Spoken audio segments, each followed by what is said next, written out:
बेगुनाह है, इनको क्यों मार रहे हो। बदले में उन्होंने उसको फिर 3 गोलियां मारी, पहली गोली उसको यहाँ पे मारी है। उसने अपनी जान दे दी इंसानियत के लिए, और इस बात का हमें फख्र है, हम हमेशा फख्र करेंगे।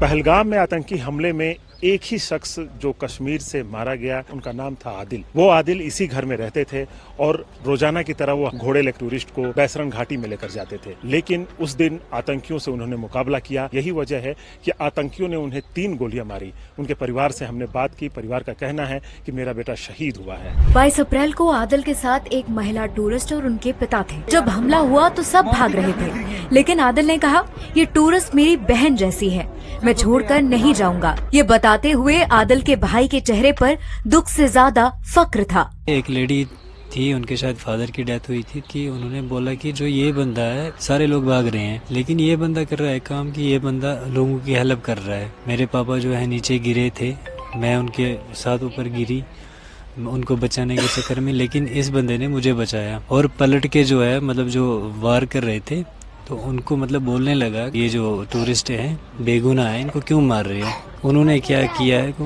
उसके मतलब बदले में उन्होंने उसको फिर 3 गोलियां मारी। जुल्म सहने वाला वो नहीं था। मतलब मैं हॉस्पिटल में ही था तो 26 तकरीबन टोटल थी, उनमें से एक कश्मीर JNK का था, वो मेरा भाई था। તમારો જીવ જીવ છે, આ ટેક્સ પે કરે છે એનો જીવ જીવ નથી। VIP માટે જે સર્વિસ છે એ આ લોકો માટે કેમ નથી? મારા ઘરનો સ્તંભ વયો ગયો છે, હવે તમે મને પાછો આપો। આ છોકરાઓનું હું, આનું ભવિષ્ય શું? नहीं, मने न्याय जोए। ये दर्द है सूरत के शैलेश भाई कलथिया की पत्नी का। 22 अप्रैल को पहलगाम में हुए आतंकी हमले में शैलेश भाई की भी मौत हुई। गुरुवार को जब उनके अंतिम संस्कार के दौरान परिवार को सांत्वना देने केंद्रीय मंत्री CR पाटिल पहुंचे तो शैलेश भाई की पत्नी शीतल बेन का सब्र टूट गया। नहीं, कोई फैसिलिटी नहीं, कोई आर्मी नहीं, कोई पुलिस नहीं। जયારે મોટા મોટા નેતા આવે, કોઈ VIP માટે પાછળ કેટલી ગાડી, ઉપર હેલિકોપ્ટર, તેનાથી હાલે છે। ટેક્સ પે કરે છે એના ઉપર નથી। VIP માટે જે સર્વિસ છે એ આ લોકો માટે કેમ નથી? હું નીચે આર્મી કેમ્પમાં ચિલ્લાઈને કહેતી હતી કે ઉપર કેટલા લોકો જખમી છે, તમે લોકો જલ્દી કંઈક કરો। અમે ઉપરથી પડતા આખડતા નીચે ઉતરતે હજી ઉપર કોઈ।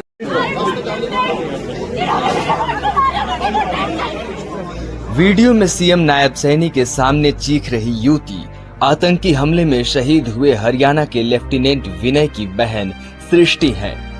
भाई की मौत के बाद जब अंतिम संस्कार के वक्त CM नायब सैनी पहुंचे तो बहन का गुस्सा फूट पड़ा।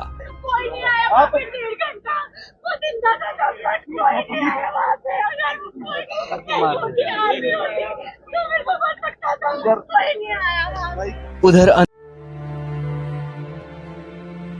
जम्मू का एक ऐसा गांव जहां के लोगों को 75 साल तक न वोट देने को मिला और न ही नौकरियां मिली। भारत में होते हुए भी यहाँ के लोगों को पाकिस्तानी कहा गया। 1947 में जब भारत पाकिस्तान का बंटवारा हुआ तब हमारा परिवार जम्मू आ बसा था। हम भारत का ही हिस्सा हैं, लेकिन हमें यहाँ का निवासी नहीं माना जा रहा था। भारत का मूल निवासी न माने जाने के चलते जम्मू के इस गांव में लड़के लड़कियों की शादी तक नहीं हो पा रही है। आज ब्लैक बोर्ड में कहानी इसी गांव की, जहां की 3 पीढ़ियां अपनी पहचान के लिए तरस गई। जम्मू के कठुआ जिले से करीब 35 किलोमीटर दूर चकछावा गांव में 5000 लोग रहते हैं। यहाँ ज्यादातर लोग डोगरी भाषा बोलते हैं, जो पाकिस्तान से भारत आए थे। इनमें ज्यादातर हिंदू दलित थे। यहाँ रहने वाले 65 साल के तरसीम लाल कहते हैं, पाकिस्तान से यहाँ आने के बाद हमारे पूर्वजों को कैंप में रखा गया था। यहाँ की बंजर जमीन को खुद ही समतल किया ताकि खाने के लिए कुछ उगा सकें। इस तरह धीरे धीरे खाने पीने का जुगाड़ तो हो गया, लेकिन किसी ने हमें अपनाया नहीं। आज भी यहाँ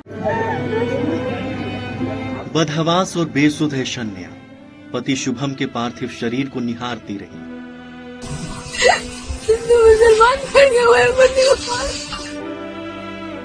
48 घंटे तक पति की शर्ट पहने रही और जब उसे उतारा तो सीने से लगाकर फूट फूट कर रो पड़ी। ऐशन्या को उनकी बहन संभालती रही। ये मंजर देखकर हर किसी की आंखें नम हो गईं। पति की पार्थिव देह के पास बैठी पत्नी ने रोते हुए आतंकी हमले का खौफनाक सच बताया। उसकी तरफ स्माइल करके पूछा भैया क्या हुआ, कह रहे हिंदू है मुसलमान। मैंने कहा हिंदू, मार दिया, मार दिया, पहली गन उसी पे चलाई। सीएम योगी ने कानपुर पहुंचकर शुभम को श्रद्धांजलि दी। इस दौरान रोते हुए ऐशन्या ने मुख्यमंत्री से कहा